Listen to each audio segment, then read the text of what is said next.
If your Nissan Sentra feels like a sauna, it's time to fix that AC. So your Nissan Sentra's air conditioner isn't working. Don't worry, you're not alone. Here are some common reasons why. First, check the levels. Freon is the refrigerant that cools the air. No freon means no cold air. You might need a recharge. Next, inspect the compressor is the heart of your AC system. If it's faulty or worn out, your AC won't work. Listen for strange noises when you turn on the AC. Another culprit could be filters get dirty over time and block airflow. Replace your cabin air filter regularly to keep the air flowing. Don't forget to check if the fan isn't blowing, the air won't circulate. Make sure it's working properly.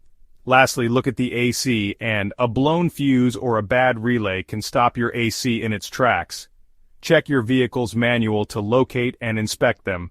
If you've checked all these and the AC still isn't working, it might be time to visit a professional. Sometimes it's best to let the experts handle it. Stay cool and drive safe.